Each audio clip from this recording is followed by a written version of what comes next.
Hello, dear viewer. Many thanks to you for having joined us again today on yet another fresh edition of the program on Aneke television. My name is Chris Anibogo. Welcome you on board. Okay, it is 2 years anniversary of the current government in Nigeria as well as in Enugu State. But our focus today is on the 2 years in government by the current Governor Peter Mbah. I want to do a critique of his journey so far for the past 2 years. Yes, of course, this is May 2025, even as we observe Democracy Celebration May 29. But then we need to take a look at the steps taken in major sectoral areas in his administration, okay? So it's going to run in series. But today's focus of the critic, we'll begin with the transport sector in Enugu State. And that's why we are having an expert, a consultant in the transport sector. He is the former consultant transport of the Federal Capital Territory, Barrister Peter Ajah. Bah, you're welcome to our studios. Thank you so much. And I must have to put it to you that you're looking good, sir. Yes, of course. Thank you. And you too. You're looking good. Thank you, sir. Okay, dear viewer, sit back as the program begins. You know, the transport sector is a very, very viable sector as far as the economy of any society or nation is concerned. And that's what I want to look at. What has happened in Enugu State in that sector in the past 2 years under this current administration led by Governor Peter Mbah. Barrister Ajah, I wouldn't know. You came down from Abuja, but then I don't know if you've taken time to see what is happening within the transport sector, the transport system in Enugu State. Will you give an appraisal? Yeah, thank you so much. Yes, I came down from Abuja, but I've been in Enugu. I've worked in Enugu in transport, and everything about me has revolved around transport. So I think I can speak from a residual knowledge about the transportation in Enugu. Having said that, if you look at transport, just as you said as a means of introduction, their transport is central in everything we are doing.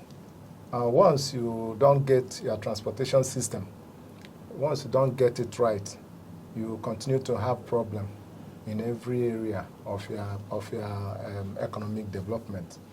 If you talk about security, you must talk about transport. You must get your transport right. If you talk about education, you must talk about it. If you talk about health, you must talk about it. There's no area of societal development that you don't see transportation. So transportation is central in everything that we do as humans. Having said that, again, I have been watching keenly what His Excellency Dr. Peter Mbah has been doing in Enugu. I would say, without missing word, that he's getting it right. Yes. When you look at the terminal he's building, you look at the CNG buses, you look at the road infrastructure, you know, the network of roads. You in all those areas, you look at them, you have no choice than to, doff your cap for him because he's getting it right. Yes, we have not gotten to where we are going to, but these are the elementary things that must be in place for you to say you are having a well-coordinated transportation system. So once you are able to have a good network of road and you have a terminal where that will serve as a nexus connecting, being ready to connect other means of transportation, both pedestrians, both rail, and so many other transportation system, other modes of transportation, then you will say you are getting it right. He's not jumping the gun. He's doing the first thing at the earliest time. Okay. So for me, he's getting it right. Okay, he's getting it right for you. Let's look at, you made mention of the CNG buses. Let's critique what is going on now within that sector. We understand that the transport sector actually is a very huge employer of labor. Yes. Yes, of course, because we understand we have the tricycle riders, we have the minibus drivers, motorcycle riders. Well, motorcycle transport is no longer in vogue in Enugu, in most parts of Enugu for now. But looking at the introduction of the CNG buses, very big, massive buses, you know, coming to run sidelines with the tricycle, with the mini buses.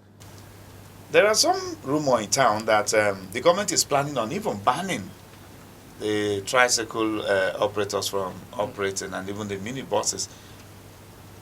Is it the best for the people in a period and situation now that we are talking about economic hardship and unemployment? Isn't this going to throw people back to the labor market again? Chris, yes, before we even talk about those ones, I think the best approach would be to look at the advantages, what we stand to gain with these high capacity buses. If you now appraise the advantages of the introduction of high capacity buses. Yeah, maybe we may not have need for even the...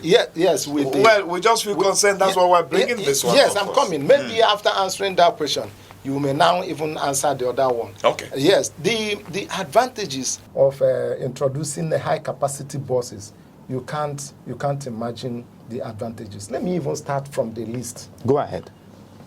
The introduction of high capacity buses will definitely help our health system. Our health system. Our health system. In the sense that, there's things that the vehicles, all vehicles, both tricycle, both motorcycle, all motorized vehicles are emitting.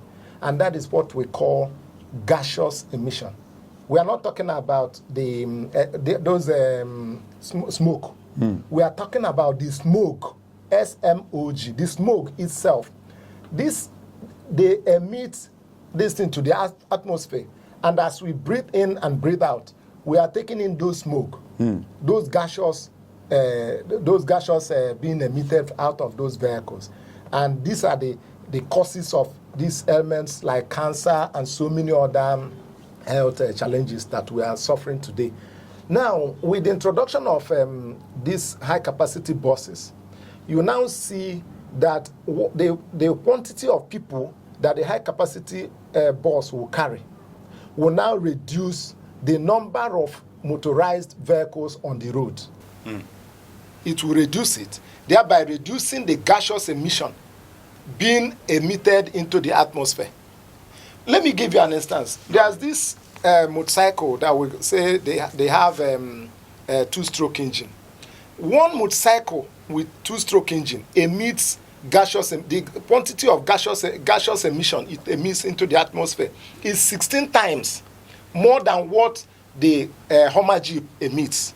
Go and verify. It emits more than. So you can now compare when you now remove all those things from a given place and you now introduce a high capacity bus, you now see it has reduced drastically the gaseous emission being emitted into the atmosphere. Then it also reduced traffic gridlock on the road, because the number people will now tend to leave their private vehicles and enter the high capacity buses, because one, it will be cheaper.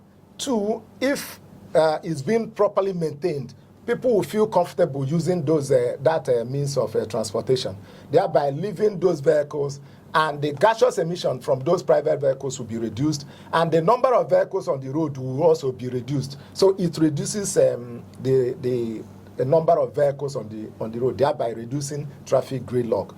There are so many other. It reduces accidents, because the number of vehicles you have on the road also contributes in determining the number of accidents you also have on the road. So it reduces all those things. There are so many advantages to this, to the use of this type of vehicle. Then, apart from that, it's cheaper. It will be cheaper to use high-capacity buses. It will be cheaper than the use of your private vehicles. It will be cheaper than the use of commercial vehicles. So the advantages is quite enormous. Now, coming to throwing people out of business, well, I don't think it will throw people out of business, as you are saying. The only thing I would say is that it will be a win-win thing. A win-win thing? Yes, a win-win thing. How?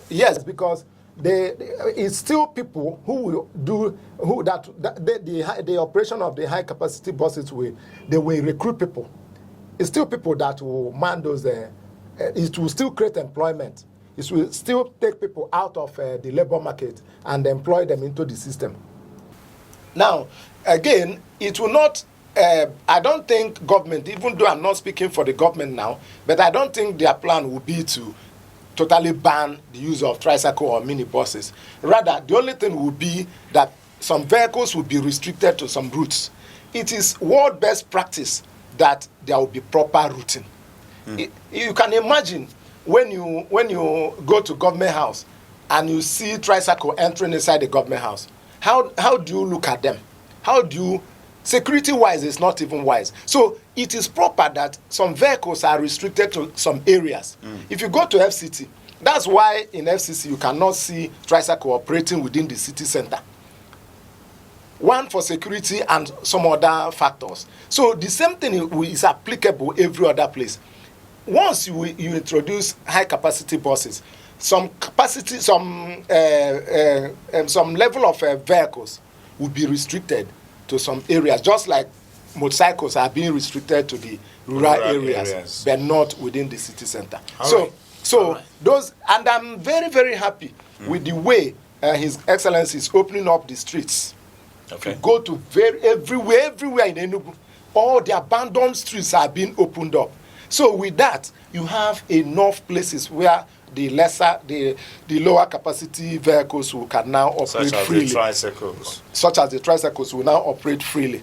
All right. Because both of them will work hand in hand. There will be collaboration because the high capacity buses will feed the smaller ones, while the smaller one will also feed the high capacity buses. All right. From what you're saying, so it invariably implies that even if the tricycles are relegated to the streets, they convey people from the streets out to the major roads where they now board the high capacity buses, talking about the CNG. Well, let's see how far it all goes. We are just looking at it. Dear viewer, we are not done yet. It's just part one. Certainly, part two returns after this time out. Stay with us.